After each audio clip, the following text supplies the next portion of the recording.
Oh, good morning, all you lovely people.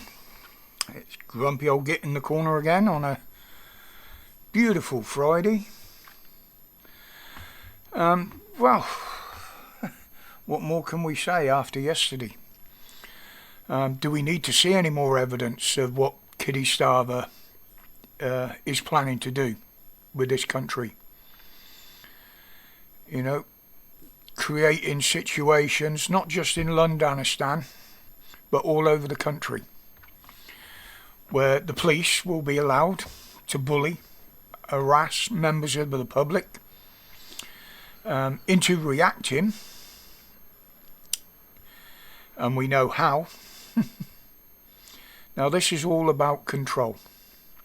Now, by his statement, he is going to be forcing situations very, very similar to what we used to see in our history lessons from 1930s Germany. A political party that is more than happy to control you and whatever you do and say by the use of total oppression and total violence. Not that our corrupt police need any persuasion or encouragement to do that. You know, the arseholes do it anyway. They proved that more than once. They proved it again the other day outside Downing Street, where they're quite happy to just grab innocent people and force a situation to create arrests, create resentment, and they will use fucking violence. And it doesn't matter how old, how infirm, how ill you are, they will use violence quite happily against you. Now, his statement, we will protect all Muslims and mosques. Now that indicates his way of thinking straight away. You know, I mean, Simon, History Debunked, did a very good short video on it. I'll put a link under the video in the description of that one. But there's the whole story right there. Now, don't forget, Kitty Starver is the one that took a knee to every fucking minority group in this country that opposed Britain, that hates fucking Britain, that hates what Britain stands for.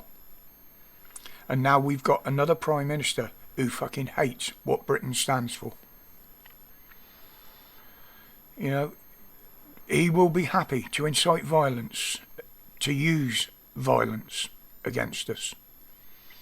Now, if he was from a working class family, like he professed to be, which was a lie, we know that. That was a lie to get people on board. He would know what it feels like, but he's not. He's no fucking idea what it's like to live in this country. It was just another lie to gain power.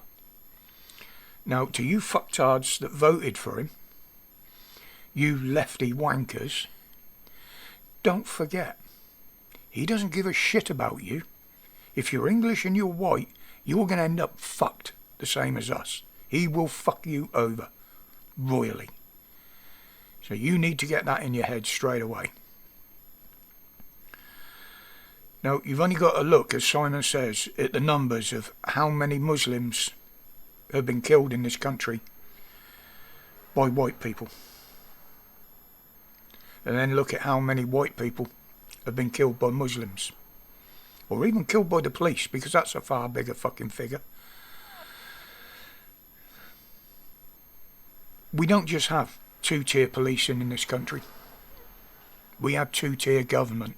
Two-tier governance. Now, Starmer has an obsession and hates the indigenous people of this country. I don't know why. Maybe he dresses on the left or just leans to the left. Whichever. He's a twat. And he will force the uprising, the civil war in this country. If he's carrying on the way he's going, that's what will happen. And then we will see casualties on both sides, which is no good for anybody. But I'm going to leave it there for today, people. Probably for the weekend now. I've got a few issues going on. Some of the medication I've been taking now looks like it's giving me some nasty side effects. One, as Mrs. W will attend to producing bad wind. And the other thing is, I started noticing yesterday that my legs and my feet are starting to swell up, which is a side effect of one of the ones I'm taking. So I've got to look into that and try and keep a bit rested up, as it were. But bear in mind what I just said. Go and watch Simon's video, listen to his words, and until we meet again. Oh, don't forget, Mrs. W live tonight from 7 o'clock. As far as I know, that's still on, so I will be in the background there. But until then, people, have a brilliant weekend. It looks like the weather could be nice. And as always, stay safe, stay strong, and keep your wits about you. Don't let them raise. Do not let them goad you into doing anything that you don't want to do. Respects, people.